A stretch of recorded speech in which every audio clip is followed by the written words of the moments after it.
Now I want to look at Milton Friedman in the Chicago School. Milton Friedman, of course, is famous, former president of the American Economics Association, Nobel Prize winner, wrote best-selling books, Capitalism and Freedom and Free to Choose, the latter of which was turned into a popular television series. They approach the question by using an empirical methodology. That is, for them, it's about testing the power of theories. So they approach it by presenting hypotheses. We predict that X will result in Y. So, for example, if you increase the minimum wage, the result of that will be that lower skilled workers will find it more difficult to find employment. And you can test that with empirical evidence.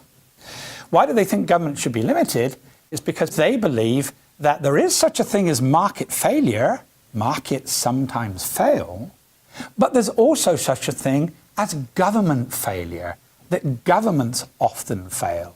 And they say if you compare those two things, usually government failure is much greater than market failure. So whereas what happens in so much public debate, politicians identify a market failure and therefore assume that a perfect government can come in and solve that problem. Whereas the Chicago School says that's not right. What we need to do is to compare imperfect markets with all the imperfections the Chicago School recognizes with imperfect government, with all the problems that government have. And they say normally when you do these two things, government failure is so much greater than market failure. So what there is a gap between the intentions of policymakers and the actual results and consequences of what they advocate. Sometimes, for example, policies lead to the opposite to that of which was intended, perverse incentives. For example, the idea of rent control is to provide more opportunities for poorer people to provide housing. But by reducing the price of rental property, what you actually do is reduce the supply of rental property, actually makes it more difficult for poor people to find housing. It has the opposite effect to what's intended. Then there are many other government policies which might actually achieve the goals, the positive intended consequences of policies, but it ignores the negative unintended consequences of those policies. So, for example, raising the minimum wage, there are some people who benefit from that. They get a higher income because of it. But it ignores the negative unintended consequences. That is, larger numbers of people can't get jobs at all. And so we need to compare both the positive consequences, which were intended, and the negative unintended consequences. And the Chicago School argues that normally the negative unintended consequences are greater than the positive intended ones. But it's an empirical question. We have to examine what the evidence say. And why is there this gap between intentions and consequences? They argue it's because policymakers fail to take into account the importance of self-interest in explaining people's behavior. They ignore human nature. What should be the role of government according to the Chicago School? Well, Milton Friedman identifies four main areas of government responsibility. First of all, to protect us from our enemies, both internal and external enemies. We need a military to provide us for defense against our foreign enemies. We need a police force that the government provides to protect us from our internal enemies, such as criminals. Secondly, government should provide the administration of justice in order to achieve peaceful reconciliation of conflict. Inevitably, if you live in a society with other people, we will come into conflict with each other. We would disagree about certain things. That's a contract, what the meaning of a contract is. Well, one possible way of resolving any sort of conflict is easy.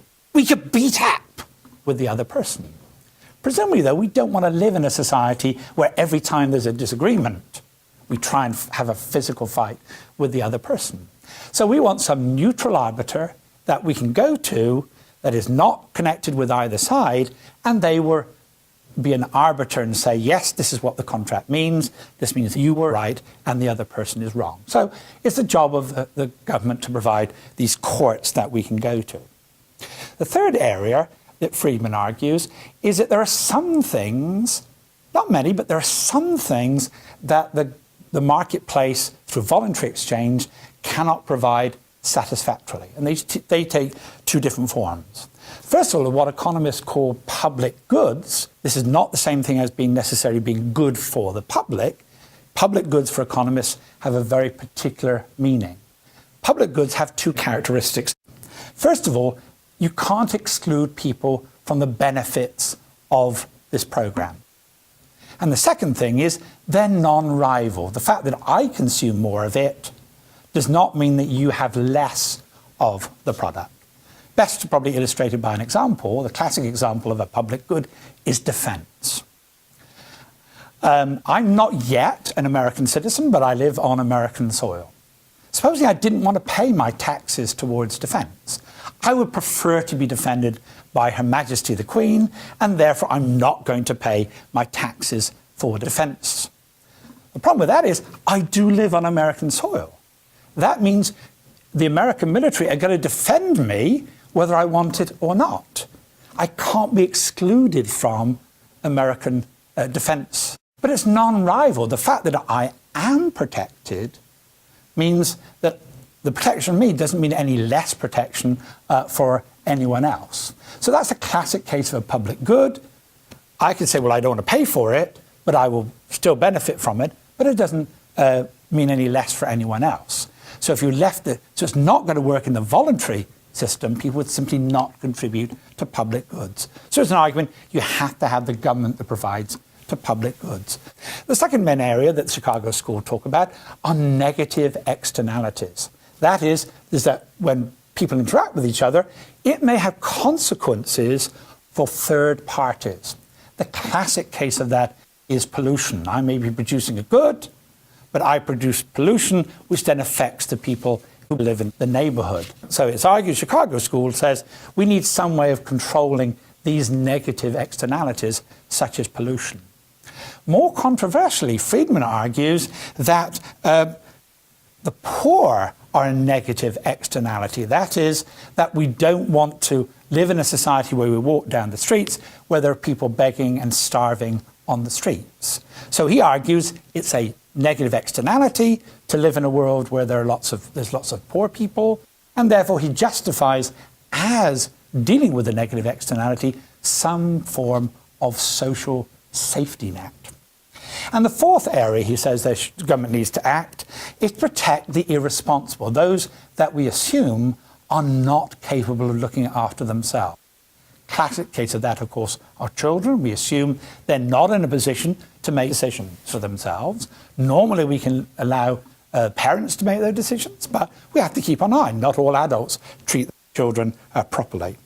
And then we assume that there are some people who are mentally incapable of making decisions on their behalf. The government has to make sure that their interests are protected. So Friedman is very clear these are the four areas that government should be active in or necessary to carry out. They're important, but they're still significantly limited. This approach is often called the social market approach. Friedman believes that what the government had these responsibilities, but as far as possible, they should use market mechanisms to achieve these ends.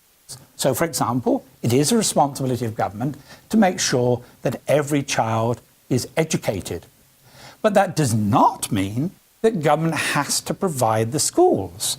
Government, for example, could give vouchers or some form of school choice, private schools, but parents can choose whichever school they want to go to. So government has a social responsibility. It doesn't necessarily have to directly provide what those social responsibilities are.